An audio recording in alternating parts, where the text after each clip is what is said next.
هلو يا حلوين، كتير منكم بيسألني ايه نوع الفاونديشن اللي انا بستخدمه. بس في الحقيقة انا مش بستخدم فاونديشن بقالي سنين كتير جدا. استبدلته ببديل الفاونديشن وهو حليب جوز الهند. انا بحب حليب جوز الهند ده جدا جدا، حليب جوز الهند بالكولاجين طبعا. عايزة اقول لكم ان هو حاجة جميلة جدا للبشرة. انا بحبه لان هو تفتيح وترطيب وكمان في نسبة سامبلوك، فانا اقدر ان انا استخدمه في اوقات كتير قوي. انا دايما بستخدمه وانا خارجه، وبستخدمه كمان وانا قاعده في البيت، وبستخدمه كل الاوقات لان هو عامل لي ميكس ما بين الترطيب وما بين التفتيح وما بين كمان السامب لوك، وبيدي لبشرتي لمعه زي ما انتم شايفين كده. انا حطيته اهو معاكم.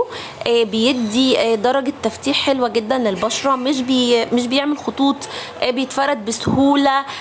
عايزه اقول لكم بيغذي كمان البشره لان هو مكوناته كلها طبيعيه. انا بحطه لان مفيش منه اي ضرر، بستخدمه بقالي سنين كتير جدا. هو بديل الفاونديشن بتاعي وانا خارجه بستخدمه كده، وبعدين بطبطب فوقيه كده بالكومباكت باودر، باي نوع كومباكت باودر، وبيبقى الشكل النهائي حلو جدا جدا جدا. هتتبسطوا جدا لما تجربوه.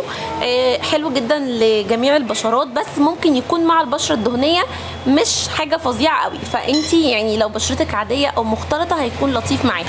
حبيت كمان اوريكم نتيجته على ايدي. النتيجه بتكون عامله ازاي. طبعا تقدري تستخدميه لوشك ولجسمك عادي جدا. اهو ده النتيجه والفرق بيكون حلو جدا جدا. عايزه اقول لكم لما هتجربوه هتتبسطوا قوي. انا بقالي سنين كتير بجربه، مبسوطه قوي قوي قوي قوي بيه، ولسه هكمل معاه سنين كتير قوي. باي باي.